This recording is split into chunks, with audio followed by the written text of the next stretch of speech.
జగన్మోహన్ రెడ్డి గారు ఎప్పుడు కూడా భయపెట్టి రాజ్యం చేయాలి అనేటువంటి సిద్ధాంతాన్ని నమ్ముకున్న వ్యక్తి అయిన అధికారంలో ఉన్నప్పుడు పోలీసు వ్యవస్థను ఉపయోగపెట్టి భయపెట్టాడు.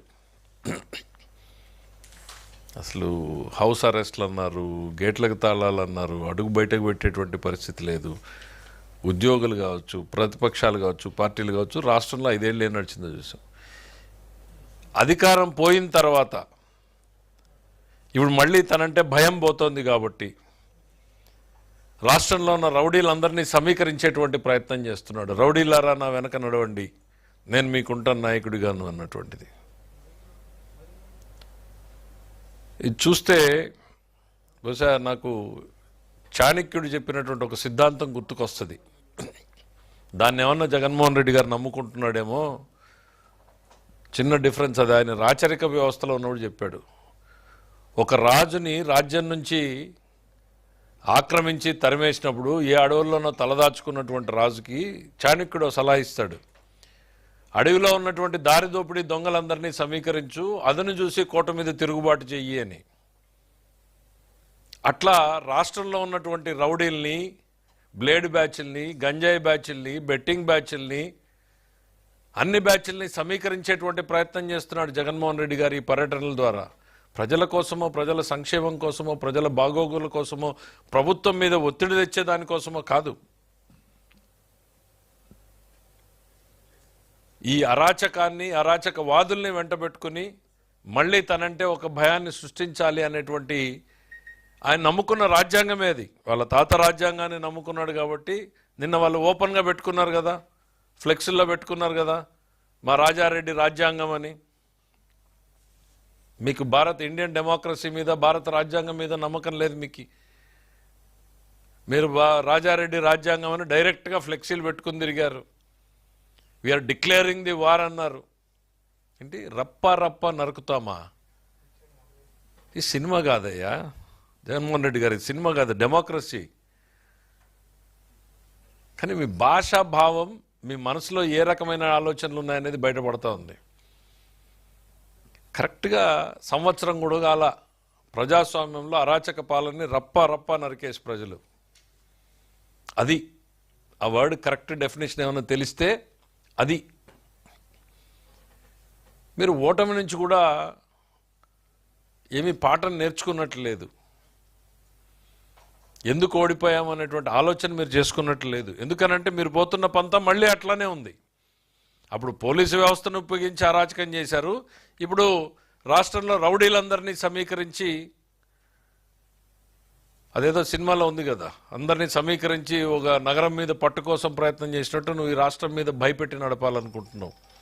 ఇక్కడ ఉన్నది చంద్రబాబు గారి ప్రభుత్వం. నక్సలైట్లని, ఫ్యాక్షనిస్టుల్ని చూసి కలబడి నిలబడినటువంటి నాయకుడు. బట్ చాలా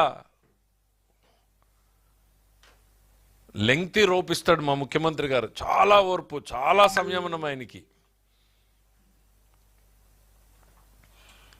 నీలాంటి అరాచకాల్ని మాత్రం సహించేది ఉండదు అనేటువంటిది ఈరోజు చెప్తా ఉన్నాం.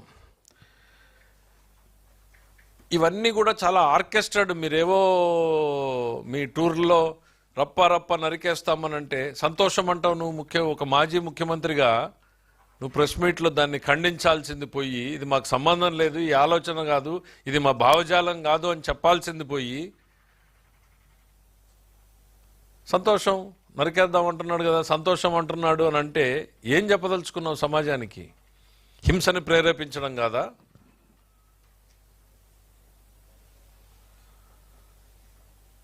డిక్లేరింగ్ ది వార్, ఈ పదాలన్నీ ఎక్కడి నుంచి వస్తున్నాయి అని అంటే మీలో ఉన్నటువంటి ఆ ఫ్రస్ట్రేషన్, ప్రజల మీద ఫ్రస్ట్రేషన్. మీకు ప్రభుత్వం మీద తిరుగుబాటు కాదు, మీరు ప్రజల మీదే తిరుగుబాటు. ఎవరిని నరుకుతారు మీరు? ప్రజలనా? ప్రజాస్వామ్యాన్నా? ఎవరిని? ఓటమి నుంచి మీరు అసలు ఓటమిని అర్థం చేసుకున్నట్లు లేరు మీరు ఇంతవరకు. మీలో ఎక్కడా కూడా మార్పు కనపడడం లేదు. ఒక రాజకీయ నాయకుడు ఓటమి తర్వాత సమీక్ష, అంతర్మదనం జరుగుతుంది, సమీక్ష జరుగుతుంది, ఎన్నో మార్పులు వస్తాయి. కానీ మీలో ఎక్కడా కూడా మార్పు అనేది ఎక్కడా కూడా కనపడడం లేదు. ఏం చేశారు మీరు? తెనాలికి వెళ్ళి మీరు పరామర్శించింది ఎవరిని? 9 కేసులో 10 కేసులో ఉన్నటువంటి రౌడీ షీటర్లని. అవి ఏమన్నా మేము పెట్టామా? మీ గవర్నమెంట్లో మీరున్నటువంటి టైంలో మీరు పెట్టినటువంటి కేసులే కదా. ఏం మెసేజ్ ఇచ్చారు సమాజానికి? దాని తర్వాత పొదిళ్ళలో రైతుల పేరు చెప్పి మీరు చేసినటువంటి అరాచకం ఏంటి? మహిళల మీద మీరు సృష్టించినటువంటి తీవ్రమైనటువంటి దాడులు ఏ రకంగా ఉన్నాయి? ఇక నిన్నటికి నిన్న నాగమల్లేశ్వరరావు గారి పేరు మీద చనిపోయిన సంవత్సరం తర్వాత విగ్రహ ప్రతిష్ఠ కోసం మీరు ఏదో వచ్చామని చెప్పి 2 చనిపోయారు మీ పార్టీ వాళ్ళు. కనీసం బండి ఆపి నిలబడి వాళ్ళ పరిస్థితి ఏందని పలకరించావా? కర్కశ హృదయం మీది. ఒక్క సెకండ్ కూడా ఎవరు మీ వాళ్ళు ఆపలా. అతను కింద పడితే ఎత్తి అతను ఆడ రోడ్ డివైడర్ మీద పడేసి వెళ్ళిపోయారు. మళ్ళీ మా ప్రభుత్వం అతన్ని 108 సర్వీసెస్ పంపించి హాస్పిటల్కి చేర్చింది, కానీ ప్రాణం పోయింది. 2 ప్రాణం పోతే కనీసం వాళ్ళని ఏంటి అనేటువంటి పరామర్శించేటువంటి ఓపిక లేదు. కానీ సంవత్సర క్రితం చనిపోయినటువంటి అదేంటి మళ్ళీ మా పాపం అంట. పోలీసులు బెదిరించారంట. ఎవరయ్యా గవర్నమెంట్లో ఉన్నది ఆ రోజున? ఎఫ్ఐఆర్ పెట్టిన రోజున గవర్నమెంట్లో ఉన్నది ఎవరు? జగన్మోహన్ రెడ్డి గారు. ద ఎఫ్ఐఆర్ కాపీ ఇది 5/7/2024. జగన్మోహన్ రెడ్డి గారే ఆపద్ధర్మ ముఖ్యమంత్రి. కౌంటింగ్ రోజు, కౌంటింగ్ తర్వాత రోజు జరిగినటువంటి సంఘటనలు ఇవన్నీ కూడా. బెట్టింగ్ కట్టాడు, బెట్టింగ్లో డబ్బులు ఊర్లో వాళ్ళందరూ వచ్చి ఆయన మీద తిరుగుబాటు ఏదో చేస్తే ఒకరు మీద ఒకరు పోయి పోలీస్ స్టేషన్లో కంప్లైంట్లు ఇచ్చుకున్నారు. మీ ప్రభుత్వంలో నువ్వు ముఖ్యమంత్రిగా ఉండగా జరిగినటువంటి సంఘటనలకి మేం బాధ్యులమా? మాకేం సంబంధం? నీకు అంత సంవత్సరం తర్వాత విగ్రహాన్ని పెట్టి ప్రేమను కనపరుస్తూ ఉన్నావు.